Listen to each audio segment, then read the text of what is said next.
और एडलवाइस से डीमर्जर के बाद आज नुवामा की लिस्टिंग हो चुकी है। लिस्टिंग और कंपनी के वैल्यूएशन पर और ज़्यादा जानकारी देने के लिए हमारे साथ शरद जुड़ चुके हैं। शरद, बताइए। जी बिल्कुल, फोकस में रहेगा नुवामा वेल्थ और कंपनी की जो है लिस्टिंग हुई है आज। और लिस्टिंग में जो लिस्टिंग प्राइस आया वो आया है 2750 रुपीज़ पर शेयर, यानी कि 9300 करोड़ का मार्केट कैपिटलाइजेशन। हमारे एनालिसिस के हिसाब से जो एक्सपेक्टेशन था वो लगभग 8700 से लेकर 9000 करोड़ का मार्केट कैपिटलाइजेशन था। इसका मतलब जो लिस्टिंग हुई है वहाँ मार्केट कैपिटलाइजेशन जो है एनालिस्ट के एस्टिमेट से ज़्यादा आया है।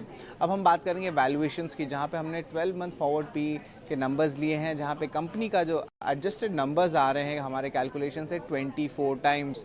अगर बात करेंगे तो उनके पीयर सेट में आनंद राठी प्राइवेट वेल्थ, उनका वैल्यूएशन 31 टाइम्स आ रहा है फॉरवर्ड पी 12 मंथ्स का, और आईएफएल वेल्थ जो 361 है उनका जो वैल्यूएशन है लगभग 23 टाइम्स का आ रहा है। अब इसके अलावा जो है मैनेजमेंट ने जो बात की ईटी नाउ स्वदेश, और 3 अहम बात सामने आई है। सबसे पहला है कि जो वैल्यू क्रिएशन है आगे जाते हुए शेयर होल्डर्स को देखने मिल सकता है, और दूसरा बात है कि जो स्केल है उसके कारण जो है ऑपरेटिंग लेवरेज कंपनी को मिल सकती है। ओवरऑल जो प्राइवेट वेल्थ मैनेजमेंट बिजनेस है उसमें जो है डिसरप्शन ज़रूर है, लेकिन इसकी जो है हमें रिक्वायरमेंट रहेगी और ये जो है परमानेंट रूम फॉर ग्रोथ रहने वाला है। बिल्कुल, बहुत बहुत शुक्रिया शरद आपका ये सारी जानकारी देने के लिए।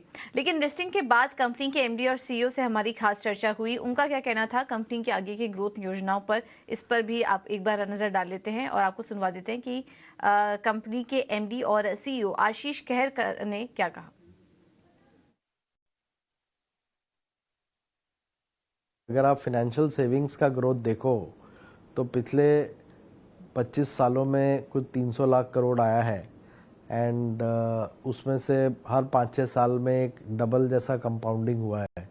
अगर हम इस और अगर आप देखो तो ये लास्ट 10 साल में इन्फ्लेशन और इंटरेस्ट रेट दोनों ही कम रहा। आने वाले 10 सालों में मेरे ख्याल से ये दोनों ज़्यादा रहेगा, सिर्फ इंडिया में नहीं ग्लोबली भी।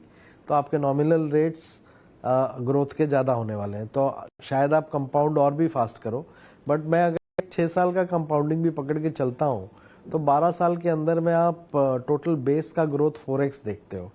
और अगर आप ये एज्यूम करो कि हम सब टियर 1 के बियॉन्ड जाएंगे, टॉप 10,000 फैमिलीज के बियॉन्ड जाएंगे, इनफॉर्मल से फॉर्मल होगा पेनिट्रेशन, बिकॉज कॉम्प्लेक्सिटीज़ बढ़ेंगी, रेगुलेशंस बढ़ेंगे, टेक्नोलॉजी इन्वेस्टमेंट्स बढ़ेंगे, तो इंडिपेंडेंट्स को ये सर्विस प्रोवाइड करना थोड़ा डिफिकल्ट होता जाएगा।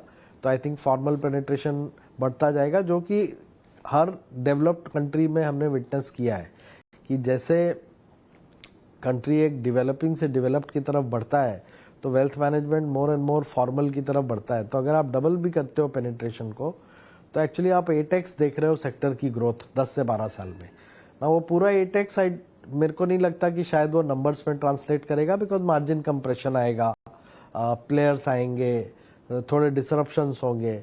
बट अगर आप उसको 20-25% से डिस्काउंट भी कर दो तो भी सेक्टर ग्रोथ तो आपको 5-6x दिखता है। एंड उसके बाद मेरे को लगता है हर एक कंपनी की खुद की एग्जीक्यूशन कैपेबिलिटी है कि वो कैसे इसको राइड कर सकता है और कैसे इसको कैप्चर कर सकता है।